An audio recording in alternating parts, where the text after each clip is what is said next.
기후학 포럼회가 열리고 있는 미국 뉴욕대학교. 수백 명의 기상학과 관련 전문가들이 모인 이곳에 한 중국인 교수가 곧 다가오는 겨울. 도시 난방 시스템도 없는 한국은 동사 피해자가 속출할 것이라며 열변을 토하고 있습니다. 그런데 교수가 숨을 고르던 바로 그 순간 한 외국인 대학생이 손을 들더니 코웃음을 치며 중국 교수에게 날카로운 질문을 던지는데요. 그러자 교수는 들고 있던 마이크의 전원을 끄더니 이내 당황스러운 표정을 보이기 시작합니다. 과연 이곳 포럼회장에서는 대체 무슨 일이 있었던 것일까요? 안녕하세요. 저는 미국의 뉴욕대학교에서 기후공학을 전공 중인 칼런이라고 합니다. 이제 막 1학년 초기 입학과정을 진행 중인 저는 기후공학 전공 과목뿐만 아니라 다양한 교양 과목 수업을 들으며 평화로운 학교 생활을 진행 중인데요. 특히 최근 저는 주위 친구들 사이에서 꼭 한 번은 경험해봐야 하는 선진국 한국에 관한 이야기들을 들으며 다른 나라로 여행을 떠나는 것에 큰 관심이 생겨왔고 결국 저는 대학교의 여름방학을 기다리며 한국 여행을 준비 중이었죠. 그런데 이처럼 한국에 대한 관심이 커져만 가던 저에게 한국의 진짜 실체를 파악하게 되는 놀라운 사건이 생기고 말았는데요. 그날은 저희 뉴욕대학교에서 기후공학과 환경오염을 연관지어 진행하는 포럼회가 열리는 날이었고 저는 실제 발표는 준비하지 않았지만 다양한 전문가들의 기후공학 의견을 듣기 위해 친구들과 함께 포럼의 한쪽에 자리를 잡고 강의 발표를 기다리고만 있었습니다. 그런데 첫 번째 강의 교수가 강단에 올라온 순간 저는 눈을 의심하고 말았는데요. 강단 위에는 중국 국가 마크를 붙인 중국 교수가 올라와 있었고 그 교수는 대뜸 다가오는 겨울의 한파를 막지 못하는 한국의 미래가 기후변화를 막지 못하는 후진국 국가의 결과물을 보여주는 처참한 국가라며 이상한 소리를 이어나갔기 때문이죠. 중국 교수는 아시아 지역에서 제일 빈곤한 국가 한국은 한파를 막을 수 있는 가정난방 시설이나 보일러 시설이 없어 한파에 매우 취약하다고 했고 이것이 바로 후진국이 기후공학의 피해를 입을 수밖에 없는 이유라며 대놓고 한국을 깎아내리기 시작했습니다. 여러분은 한국이 어떤 나라라고 생각하시나요? 아주 단순히 설명해서 한국은 곧 다가올 겨울의 한파를 절대 막지 못할 것입니다. 그들은 매년 겨울마다 수많은 동사 피해자들이 나타났지만 한국이 선진국이라는 이미지 메이킹의 목적을 위해 이러한 피해자들을 국가적 단위로 발표하지 않고 은폐하기에 이르렀죠. 이것이 우리가 오늘날 기후공학의 기술에 전념하고 국가를 선진국 단위로 초고속 성장시켜야 하는 이유라고 볼 수 있습니다. 국가적 단위의 경제발전이나 기술이 없다면 한국처럼 한파조차 막지 못해 국민이 패닉되는 사태에 이르고 말고 이것이 곧 국가의 소멸을 불러오기 때문이죠. 그런데 매번 제가 이런 발표를 할 때마다 꼭 한국은 선진국이다. 한국만큼 살기 좋은 나라는 어디에도 없다며 여론몰이를 하는 학생들이 있습니다. 집에서 보일러를 사용해 난방을 뗄 수 있는 기술마저 없는 한국이 무슨 선진국일까요? 그렇다면 한국은 어떤 것으로 겨울 난방을 하는지 아십니까? 그들은 도시가스 기술력이 없어서 길거리에 쓰레기를 주워다가 그것을 태운 열기로 가정용 간이 난방을 시도하고 있고 한국인들은 겨울마다 이러한 쓰레기를 태운 소각물질에 엄청난 유독가스 피해를 입고 있죠. 하지만 국가 자체가 기술이 없고 가난한 그들은 쓰레기를 태우면서까지 따뜻함을 추구할 수밖에 없었습니다. 국가 자체가 아무런 기술력이 없고 돈이 없는 가난한 나라니까요.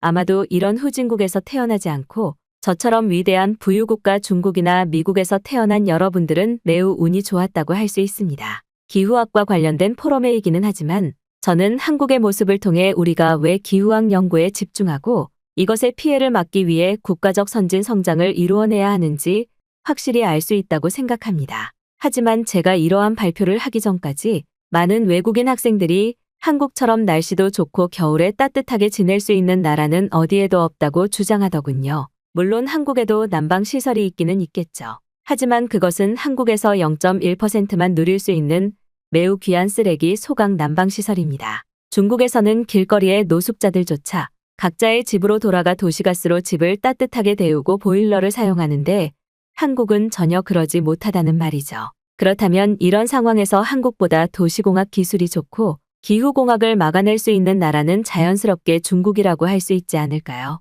심지어 한국은 겨울에 여행을 가면 난방 시스템조차 없어서 관광 자체가 불편한데 중국은 여름과 겨울을 가리지 않고 도시가스와 에어컨을 펑펑 이용할 수 있으니 지상낙원과 다름이 없죠. 즉, 제 강의를 듣고 있는 지금 포럼회장의 학생들은 지금이라도 한파를 막지 못하는 한국을 선진국이라고 생각하지는 말아야 된다는 결론입니다. 중국 교수의 말이 끝나기 무섭게 포럼 회장에서는 웅성거리는 소리가 들려왔는데요. 그도 그럴 것이 이번 뉴욕 대학교의 기후학 포럼에는 극도의 환경오염을 유발하는 중심국가 중국의 현실을 꼬집고 해결책을 마련하자는 중심 주제가 잡혀있던 포럼 회의자 토론장이었기에 중국 출신 교수가 너무나 당당하게 첫 번째로 발표를 진행하는 것은 굉장히 어처구니 없었기 때문이죠. 심지어 중국 교수는 한국에 대한 악감정이라도 가진 듯 계속해서 기후학과는 전혀 관련이 없는 한국은 중국보다 가난한 나라다.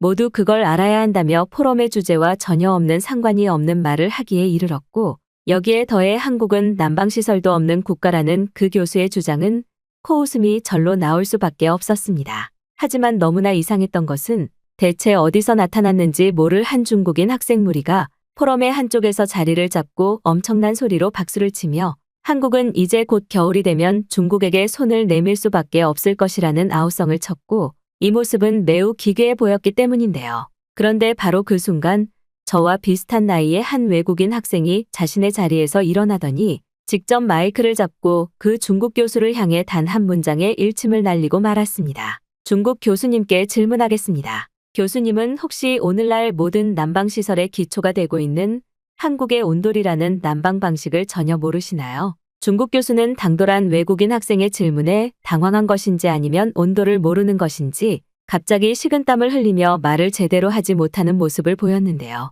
그리고 역시나 이어진 외국인 학생의 발언에 중국 교수는 급히 포럼 회장을 떠나려는 모습을 보이기 시작했습니다.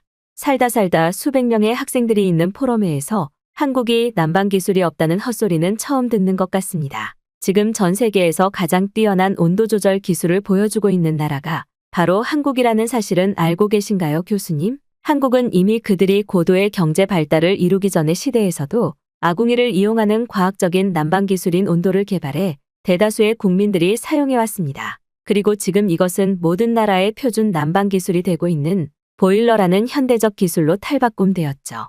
심지어 바닥난방 기술이 없는 대다수의 외국 국가들은 최근 한국의 난방 기술인 온도를 경험하자 미국에 직접 바닥난방을 설치해주는 사업을 활성화하고 있고 이 사업은 미국에서 엄청난 히트를 하고 있습니다. 그만큼 한국을 제외한 대다수의 사람들이 한국의 난방 방식을 부러워하고 사용하고 싶어 한다는 사실이며 이것이 한국이 현재 전 세계의 선진 기술, 롤모델이 되어주고 있다는 증거가 되죠. 그런데 교수님께서는 아까부터 계속 한국과 중국을 비교하면서 곧 다가오는 겨울에 한국은 동사로 국가가 망할 것이라고 했는데 상식적으로 생각해서 그건 오히려 한국이 아닌 중국 아닌가요? 실제로 지난해 23년 중국에서의 동사 피해자는 380만 명에 이르렀고 직접적인 사망자도 꽤나 많이 나타났습니다. 그리고 중국은 아직도 바닥을 난방하는 온돌 기술이 없는 대표적인 주거기술 후진국 나라이죠. 심지어 지금 중국에서는 한국에 대중화되어 있는 온돌 난방 방식을 사용하면 부유한 계층으로까지 취급받지 않나요?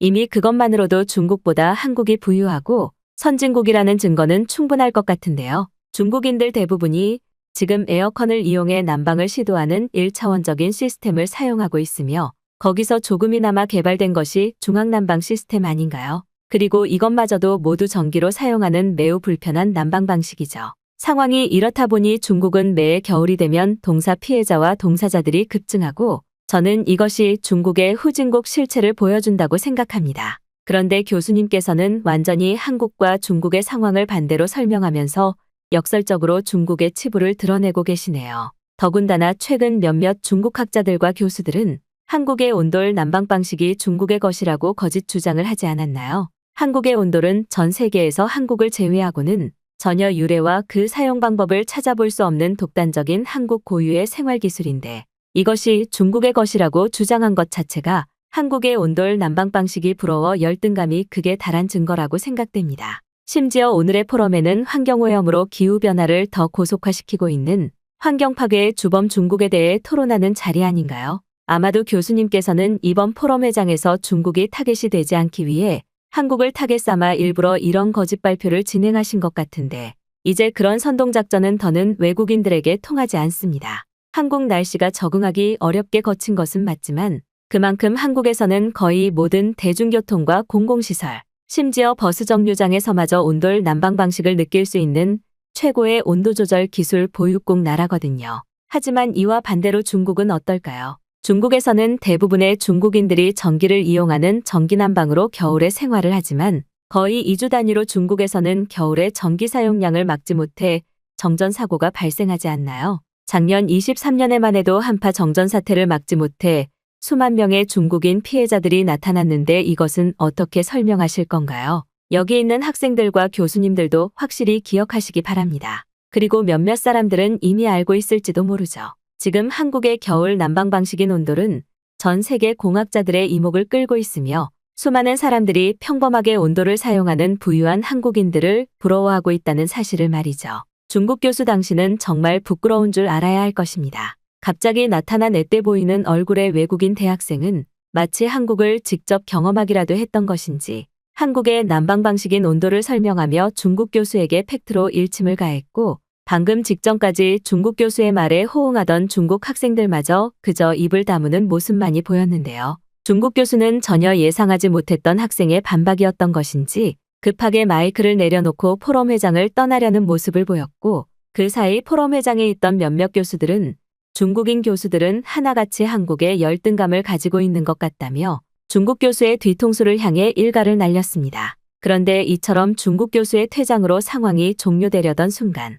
예상하지 못한 또 하나의 상황이 발생했는데요. 그건 바로 포럼 회장에서 중국 교수의 말에 박수를 치고 호응을 하던 한 중국 학생이 한국의 난방 방식인 온돌은 중국이 개발해서 전수해준 것이니 그럼 당연히 중국 것이라는 이상한 주장을 내세웠기 때문입니다. 한자리에 모여있던 수십 명의 중국 학생들은 동시에 자리에서 일어나 위대한 국가 중국이 속국 한국인들의 동사 피해를 막기 위해 몰래 온돌을 개발해서 전수해준 것인데 한국인들은 왜 이런 온돌의 진실에 대해서는 말하지 않고 중국에 감사함을 보이지 않냐며 알 수 없는 여론을 조성하기 시작했어요. 그들은 하나같이 귀신에 씌인 사람처럼 초점 없는 눈으로 한국을 가엾게 여긴 우리 중국인들이 따뜻한 마음으로 온돌을 개발해 한국에 준 것이라는 말을 반복했고 조금 전까지 중국 교수에게 일침을 가하던 외국인 학생에게 삿대질을 하기까지 이르렀죠. 하지만 그들의 어처구니 없는 주장에도 포럼 회장에 있던 다른 외국인 교수들은 역시 중국인들은 저럴 줄 알았다며 마치 중국 학생들의 반응을 예상했다는 모습을 보였는데요. 저희는 위대한 중국에서 태어난 중국인입니다. 아까 다른 학생께서 저희 중국 교수님의 말이 모두 틀리고 한국은 겨울 난방 방식인 온돌이 있으니 한파 피해자가 없다고 하셨는데 그 온돌을 개발한 나라가 원래 중국이었다는 사실은 전혀 모르시나요? 심지어 지금 한국에서 사용하는 도시가스도 중국이 무료로 주고 있는데 이러한 한국의 실체를 모르시는 분들이 많네요. 실제로 지금 많은 외국인들이 겨울이 되면 중국으로 힐링 여행을 오고 있습니다. 전 세계에서 추운 겨울에도 따뜻하게 지낼 수 있는 선진 부유 국가가 오직 중국밖에 없기 때문이죠. 이 정도의 설명만으로도 중국에서 동사 피해자가 없다는 증거는 충분하다고 생각합니다. 그렇다면 여기서 왜 중국인들은 자신들이 개발한 온돌을 사용하지 않는지 질문하는 사람도 있을 것으로 예측되는데요. 상식적으로 생각해서 중국에 전기가 남아도는데 왜 굳이 바닥만 따뜻하게 하는 온돌을 써야 되나요? 오히려 전기를 펑펑 사용해서 국가가 부유하다는 사실을 표면적으로 보여주는 것이 저희 중국의 부유함 이미지 메이킹에 더 좋다고 생각합니다. 그리고 온돌은 바닥만 따뜻해서 그렇게 따뜻하지도 않아요. 여기서 실제 한국의 온돌을 경험해 본 사람들이 얼마나 있을까요? 그리고 제일 큰 문제는 바로 온돌의 화상 피해입니다. 온돌은 너무나 뜨거운 나머지 바닥에 오래 누워있으면 등의 화상을 입을 수 있고 이것은 따뜻한 것을 좋아하는 저희 중국인들에게도 참을 수 없을 정도의 화상 피해를 발생시키죠. 즉 온돌 자체가 중국이 개발해서 한국에 주기는 했지만 그만큼 위험한 후진국 전용 난방 방식이라고 할 수 있는 것입니다. 하지만 히터를 사용해 난방하면 목만 조금 건조해질 뿐 화상을 입을 염려는 절대 하지 않아도 되죠. 바로 이런 이유 때문에 저희 중국이 한국에게 그냥 온돌 기술을 무료로 주고 중국은 온돌 난방 방식을 사용하지 않는 것입니다. 하지만 지금 한국은 이러한 위험성은 전혀 설명하지 않고 자신들의 온돌이 세계 최고의 이상적인 난방 방식이라며 기괴한 홍보를 하고 있죠. 중국도 각 가정에 온돌 보일러 시스템을 보급하려면 할 수 있습니다. 도시가스가 이미 노숙자들까지 사용할 수 있을 정도로 도시 곳곳에 설치되어 있고 중국인들의 동의만 있다면 바로 내일이라도 상용화 가능하죠. 그런데 이러한 현실은 전혀 모르고 한국이 온돌을 개발했다는 그 사실만을 철석같이 믿으며 중국을 깎아내리다니 당신들 전부 한국 정부에게 돈을 받고 이런 대외 활동을 하는 것 아닙니까?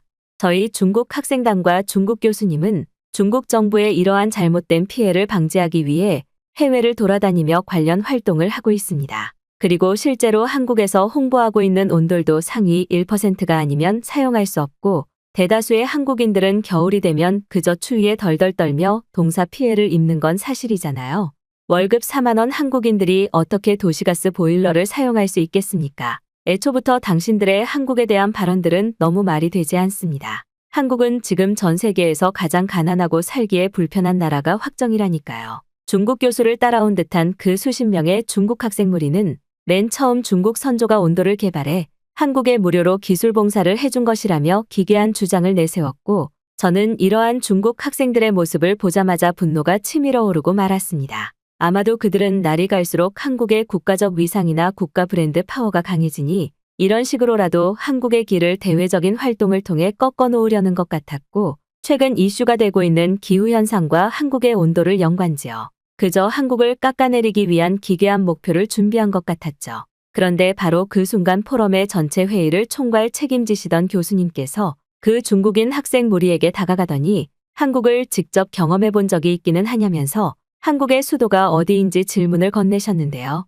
한국을 경험하거나 조금의 정보라도 알고 있는 사람들이라면 서울이라는 대답을 무조건 할 수밖에 없는 너무나 간단한 질문이었지만, 그 중국인 학생들은 한국을 경험해보지 못했던 것인지 쉽사리 답을 내놓지 못했습니다. 그랬습니다. 그 중국인 학생들은 실제 한국을 경험해보지도 않고 한국의 온돌이 얼마나 효율적이고 따뜻하고 위험성이 없는지도 모른 채 그저 즉석에서 온돌에 대한 위험성을 거짓으로 주장하며 다시 한번 한국을 깎아내리려는 작전을 펼쳤던 것이었죠. 당황한 중국인 학생들의 표정을 확인하신 포럼의 책임 교수님께서는 이래서 중국인들은 국가 포럼의 자체에서 배제해야 된다는 말을 시작으로 그 중국 교수와 중국인 학생을 한 번에 참교육하기 시작하셨는데요. 중국 교수와 학생들이 참석하는 자리에는 꼭 이런 사태가 생기는군요. 많은 포럼회를 주관하고 진행해온 책임 교수로서 정말 이해가 되지 않는 현상입니다. 기후공학이라는 주제를 벗어나 우리는 왜 중국인들이 한국에게 열등감을 느끼고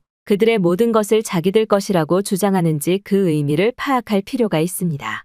심지어 지금 중국인들은 한국의 고유개발 난방 방식인 온돌뿐만 아니라 한복 심지어는 한국의 태극기까지 전부 원래 그들이 만들어서 준 것이라며 이상한 여론몰이를 하고 있죠. 그리고 그들의 작전은 오늘도 어느 정도 통했다고 볼 수 있습니다. 오늘 포럼회의 주제가 바로 중국의 환경오염 피해 가속화였는데, 이들은 교묘히 한국으로 타겟을 돌림으로써 포럼의 주제였던 중국이 타겟이 되는 것을 막아냈기 때문이죠.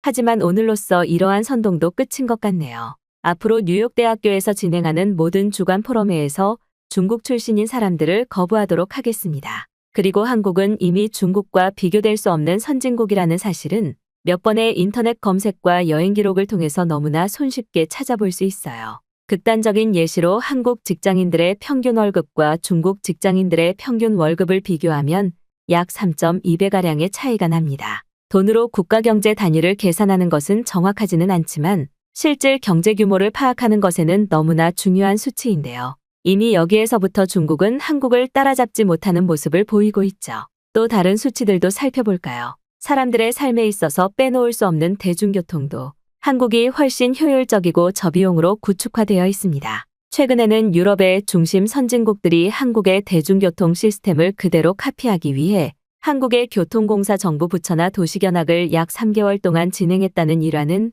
큰 이슈가 되기도 했죠. 하지만 한국보다 선진국이라던 중국의 실체는 어떨까요? 중국에는 다른 나라들에는 없는 수많은 인구수가 있지만 그들의 약 80%는 돈이 없어서 교통수단을 쓰지 못하고 있습니다. 자연스럽게 이처럼 중국이 너무 가난한 이유 때문인지 중국의 대중교통이나 도시공학은 개발의 속도가 처참할 지경이죠.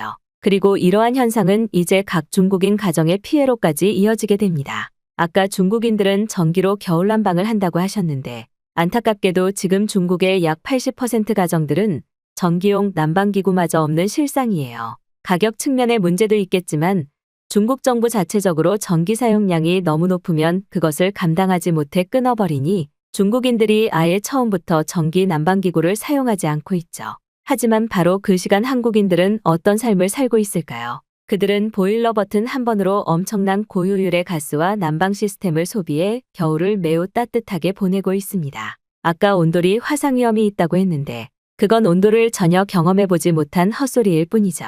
온돌의 최대 온도를 설정해두면 한국의 효율적인 난방기계가 자동으로 데워진 물을 순환시켜 집을 따뜻하게 여러 번 난방하고, 이것은 한국인들의 아무리 온도를 많이 사용해도 가스비가 적게 나오는 그들만의 선진국 기술 발전의 이유가 되어줍니다. 이게 바로 선진국에서 살아야 하는 이유가 아닐까 싶은데요. 실제 겨울의 동사 피해자도 단위 면적 인구수 대비로 비교하면 중국이 한국보다 약 8,000배 더 높은 수치이고, 날씨에 잘 대응하지 못하는 국가가 후진국이라는 사실은 분명하니 중국은 후진국이 확실하죠. 제 말이 믿기 어렵다면 중국 학생들이 직접 한국을 경험해보세요. 아마 한국의 열등감을 느끼고 화가 나기는 하겠지만 나는 왜 한국에서 태어나지 않았을까라며 자책하게 될 것입니다. 그게 바로 지금 모든 나라의 사람들이 살고 싶어하는 선진국 힘을 가진 한국이니까 말이죠. 총괄 교수님의 말이 끝나기 무섭게 주위를 둘러보니 이미 중국 학생과 교수들은 사라져 있었고, 저는 그 순간 한국이 이렇게나 열등감을 유발할 정도로 부러운 선진국이었구나라는 생각이 번쩍 들었습니다. 그리고 그 순간 저는 직접 한국을 경험해봐야겠다는 생각에 제 동생과 함께 약 2주 뒤 곧바로 한국으로 향했죠.